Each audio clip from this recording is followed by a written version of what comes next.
L'Afrique du Sud doit encore faire face aux conséquences de l'une des pires sécheresses de ces dernières années.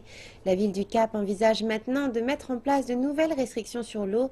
Toute une série de mesures pour économiser l'eau seront mises en place pour essayer de soulager la pression sur les bas niveaux des barrages afin qu'ils aient assez de capacité pour tenir tout l'été jusqu'à l'année prochaine.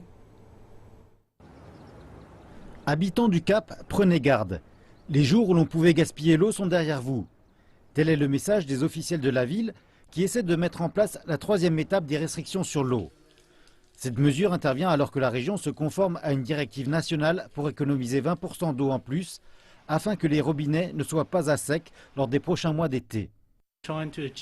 La principale chose que nous essayons de réaliser, c'est de nous assurer que notre consommation de l'été au Cap, qui correspond à la période sèche, se conforme à notre consommation de l'hiver.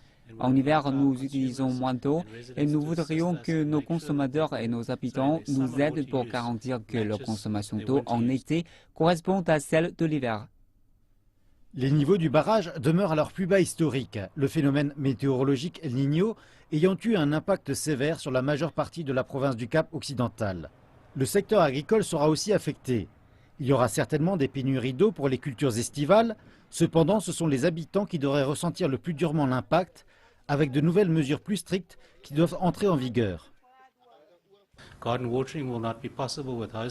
L'arrosage des jardins ne sera plus possible avec des tuyaux d'arrosage et des gicleurs. Il ne sera autorisé qu'avec des seaux et des jerrycans. Le lavage des automobiles devra être fait au seau. Il n'y aura plus de lavage au jet du pavage, plus de piscines gonflables. Et les piscines en dur ne seront remplies avec les réserves municipales que si elles sont munies d'une bâche. Cependant, certains experts en eau estiment que ces restrictions sont insuffisantes et interviennent trop tard, et que la possibilité que les robinets se tarissent à un moment est réelle. Maintenant, j'ai vraiment hâte que la quantité d'eau dont nous disposons soit stockée. Et nos anticipations en ce qui concerne nos besoins en eau en mars et en avril de l'année prochaine me semblent en effet très hasardeuses. Nous l'avons échappé belle en avril de cette année et nous disposons d'encore moins en termes de capacité de stockage qu'en 2015.